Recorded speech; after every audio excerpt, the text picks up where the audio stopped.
கரூரில் பாஜக வேட்பாளர் செந்தில்நாதன் வீதி வீதியாக சென்று வாக்காளர்களை சந்தித்து வாக்குகளை சேகரித்து வருகிறார். கரூர் நாடாளுமன்ற தொகுதியில் பாஜக சார்பில் போட்டியிடுபவர் செந்தில்நாதன். அவர் இன்று கரூர் மாநகராட்சிக்குட்பட்ட காந்தி கிராமம், இபி காலனி, வெள்ளாளப்பட்டி, தொழிற்பேட்டை உள்ளிட்ட இடங்களுக்கு சென்று வாக்காளர்களை சந்தித்து வாக்குகளை சேகரித்தார். காந்தி கிராமம் பகுதியில் தினசரி நடைபெறும் சந்தையில் வியாபாரிகளுக்கு துண்டு பிரசுரம் கொடுத்ததுடன் காளான் விற்பனை செய்து வாக்கு சேகரித்தார். அப்போது மத்திய அரசின் சாதனை குறித்தும், வெற்றி பெற்றால் குடிநீர், சாலை வசதி உள்ளிட்ட அடிப்படை தேவைகளை செய்து தருவதாக கூறி வாக்கு சேகரித்தார். முன்னதாக வாக்கு சேகரிக்க வந்த வேட்பாளருக்கு பொன்னாடை அணிவித்தும் பெண்கள் ஆரத்தி எடுத்தும் வரவேற்பு அளித்தனர்.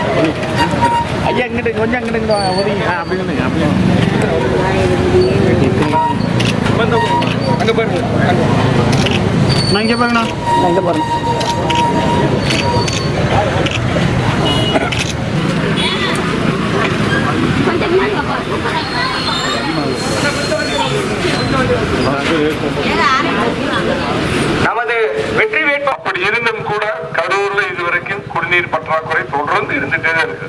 இதுவரைக்கும் ஒரு நல்ல திட்டத்தை எடுத்துட்டு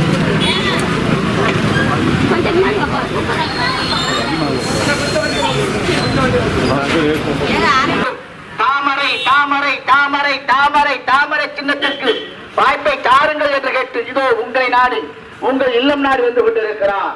இனவெறி, மொழிவெறி, ஜாதிவெறி, மதவெறி இல்லாத தேசத்தை கட்டி அப்படிப்பட்ட நேரத்தில் உங்களுக்கு தெரியும், பாரத பிரதமர் நரேந்திர மோடி அவர்கள் 3வது முறையாக ஆட்சியை பிடித்து 400க்கும் மேற்பட்ட இடங்களில் வெற்றி பெற்று ஆட்சியை உறுதி செய்திருக்காங்க. கருத்து கணிப்புகளும் ஊடகங்களும் அதை தெரிவித்திருக்கின்றன. அதனால மேல பாரதிய ஜனதா கட்சியினுடைய ஆட்சி, நரேந்திர மோடி அவர்களுடைய ஆட்சி.